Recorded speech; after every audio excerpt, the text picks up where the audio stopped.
السلام علیکم، کیسے ہیں آپ؟ میں ہوں ویٹ راشد حیدری۔ آپ دیکھ رہے ہیں حیدری اینیمل ہاسپٹل یوٹیوب چینل۔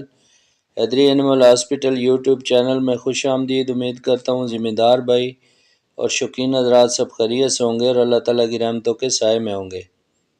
یہ جو آپ سامنے بھینس دیکھ رہے ہیں یہ تقریباً ویسے تو بیمار ہے اور یہ تقریباً چارہ وغیرہ نہیں کھا رہی اور اس کے علاوہ یہ کمزور ہوتی جا رہی ہے، دودھ بھی کم ہو رہا ہے، جگالی تو ٹھیک آ رہی ہے لیکن یہ اپنی خوراک صحیح طریقے سے ٹھیک نہیں کھا رہی۔ تو خوراک نہ کھانے کی جو وجوہات ہیں وہ بہت ساری ہیں، جس میں جو مین اس کو چیک کیا گیا تو اس کا ٹمپریچر نارمل تھا، باقی اس میں کوئی کسی قسم کی کوئی جو انفیکشس یعنی بیکٹیریل ڈیزیز وغیرہ کوئی نہیں تھی۔ صرف اس کا جو ایک ایشو جو ڈائگنوز کیا گیا ہے وہ اس کا میٹابولک ڈس آرڈر یعنی نظام ہاضمہ کا جو کمزوری اسے کہہ سکتے ہیں، اور اس کے علاوہ اس میں جو نظام ہاضمہ میں جو ہے وہ بہت ساری چیزیں آ جاتی ہیں، جس میں معدہ جگر کا جو فنکشن ہوتا ہے وہ صحیح طریقے سے کام نہیں کر رہا۔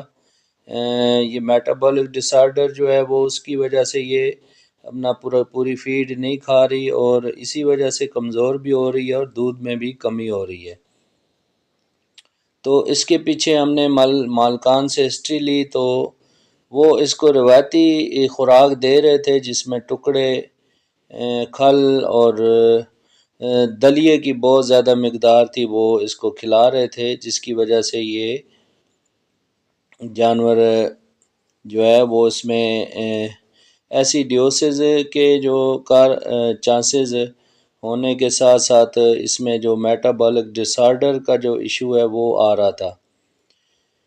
تو اس کی پراپر جو ہے وہ جدید طریقے سے جو جیسے لیٹسٹ ڈیری فارمنگ ہے اس کے جو اصول ہیں، رہنما اصول، ان میں سے کسی ایک پر بھی عمل نہیں کیا جا رہا تھا، جس کی وجہ سے یہ بیمار ہوتی یہ بہت زیادہ شدید بیمار ہو گئی ہے۔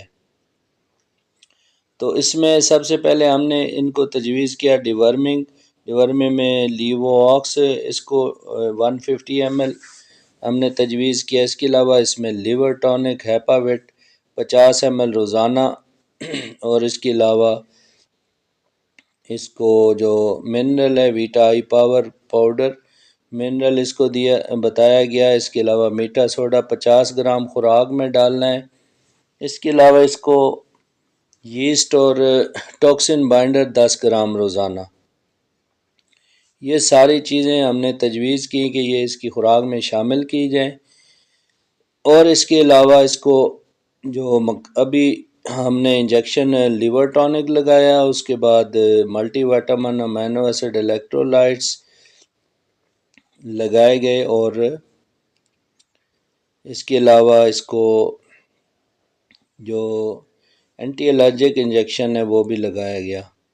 تو یہ سارے انجیکشن لگانے کے بعد امید ہے انشاءاللہ یہ اپنی روٹین پر آ جائے گی، اور مالکان کو بتایا کہ اس کی کھل ٹکڑے اور دلیا وغیرہ بند کریں، اس میں آہستہ آہستہ اس کو جو پراپر جو ونڈا ہوتا ہے ونڈے پہ لائیں۔ اس کے علاوہ سبز چارے کو خشک کر کے دیں، اور ساتھ میں بھوسے کا جو مقدار ہے وہ اچھی خاصی رکھیں،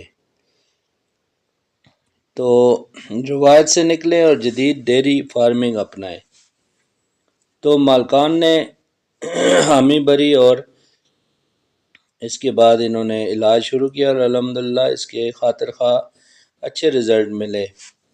آپ کے جانوروں میں بھی یہ اس قسم کے بے شمار مسائل ہوں گے، تو ان کی جو سب سے بڑی جو وجہ ہے بیماریوں کی یا جو بھی مسئلے مسائل ہیں، اس میں تقریباً 80% جو مسئلے ہیں وہ صحیح طریقے سے جدید ڈیری فارمنگ کے رہنما اصول پر عمل نہ کرنے کی وجہ سے ہے۔